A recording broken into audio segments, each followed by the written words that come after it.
Le maire, donc, pour ce débat d'orientation budgétaire, nous savons que le contexte national doit être pris en compte et je sais que vous en avez entièrement conscience.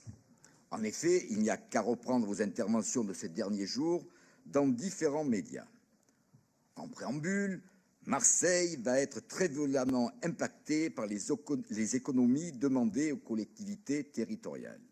Cela faisant suite aux déclarations du Premier ministre, découvrant le bilan budgétaire catastrophique du président Macron, celui que l'on appelait le Mozart de l'économie, pour lequel vous avez, avec votre majorité, appelé à voter quelquefois, et dernièrement encore aux législatives. Ne confondez pas.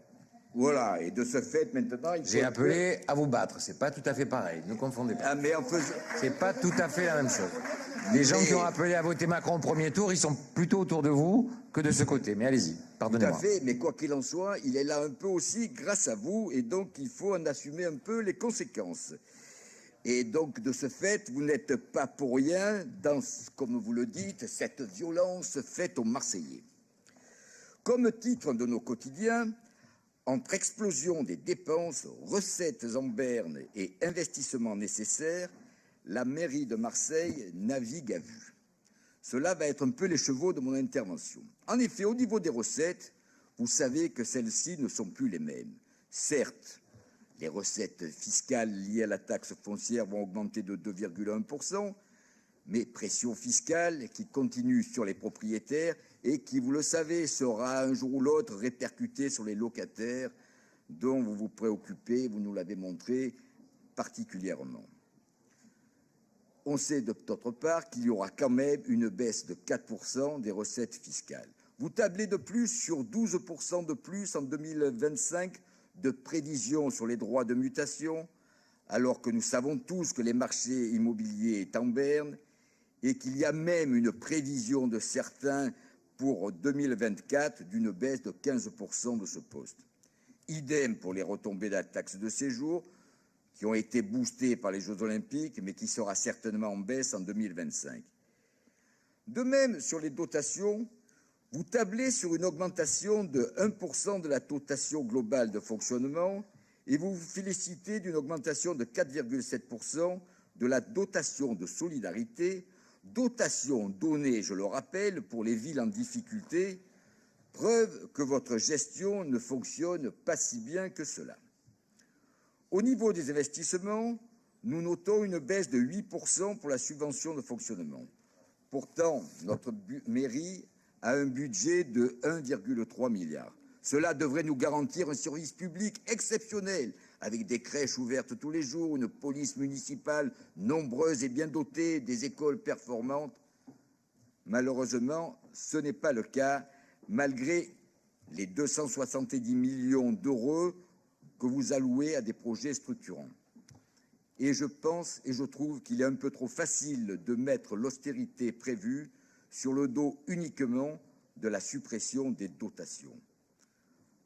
En investissement d'équipement, nous sommes à seulement 335 millions pour la deuxième ville de France, soit une hausse certes de 4,3%, mais quand même un peu en trompe-l'œil, car nous y retrouvons une partie du plan Marseille en grand, avec notamment le volet école, et donc 1,2 milliard que les Français, dans leur ensemble, verseront à votre budget. Le personnel ne cesse de croître, de plus, avec 13 387 agents, soit une hausse de 11% depuis 2021, et pourtant, paradoxalement, il manque toujours des policiers et du personnel dans les écoles. De ce fait, plutôt que de toujours voir et compter sur les recettes, voyons un petit peu ce que vous pourriez faire au niveau des dépenses. Car là, on croit rêver. La dette est de 1,2 milliard, soit presque le budget de fonctionnement. Mais je vais faire en fait, et mon propos ne sera pas une bataille de chiffres, mais aura pour cible, je sais que je serai le seul, les sommes astronomiques qui n'ont aucun intérêt pour les Marseillais et que vous distribuez de façon scandaleusement généreuse à vos amis de certaines associations et qui se chiffrent en millions d'euros par dizaines et dizaines de rapports, conseil après conseil. Vous vous dites aujourd'hui en première ligne des politiques d'austérité du fait de la diminution de 27 millions d'euros des dotations de l'État. Vous n'hésitez même pas à dire, je cite, « Si nous réduisons encore nos investissements, ce sont les Marseillais qui souffriront directement. » Certes, mais moi je vous dis, si vous réduisez vos cadeaux et vos subventions à vos amis immigrationnistes et inclusifs, ce seront les Marseillais qui en bénéficieront directement.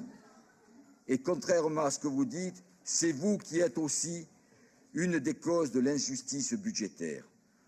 Vous continuez en déclarant qu'il vous faudra choisir, je cite, entre embauche de policiers municipaux ou de personnel dans les écoles, alors que vous dépensez des millions pour assouvir vos fantasmes idéologiques.